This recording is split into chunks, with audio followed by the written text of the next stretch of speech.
जादुई साड़ी की कहानी। एक बार की बात है, एक रामू नाम का लड़का एक गांव से शहर को गया और शहर में साड़ी की बिजनेस तैयार किया। वहां बिजनेस करने लगा। साड़ी के बिजनेस उसकी अच्छी खासी चलती थी, पर वहीं पास पे बैठा एक सेठ जो था वो भी साड़ी की बिजनेस रखा था, पर रामू से जलता था क्योंकि वो नेक तरीके से काम नहीं करता था। वो हमेशा गलत तरीके से अपने कस्टमर को अपने पास बुलाता और बड़े बड़े फ़ायदे दिखा करके कस्टमर को ठगता। पर रामू ऐसा नहीं करता, वो ईमानदारी से कमाता। एक दिन की बात है, जो वहाँ पे सेठ था वो रामू के बिजनेस को ठप करने के लिए तरह तरह के स्कीम चालू कर दिया, जिससे रामू के बिजनेस पर बहुत ही धप्पा पड़ा और उसका बिजनेस ठप ही होने वाला हो गया था। तो वो बहुत दुखी होकर माता के पास गया और माँ से प्रार्थना किया कि हे माँ, मैं तो बहुत ईमानदारी से काम करता हूँ, फिर भी मुझे ऐसा क्यों होता है।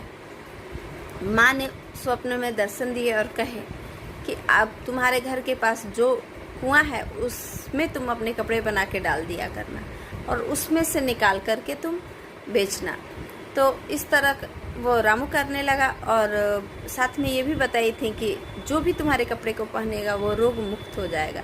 अब यह बात कहकर उसने भी बेचना चालू कर दिया, उसके भी कपड़े अच्छे खासे बिकने लग गए। तब फिर सेठ को लगा कि आखिर कैसे इसका फिर से बिजनेस चालू हो गया।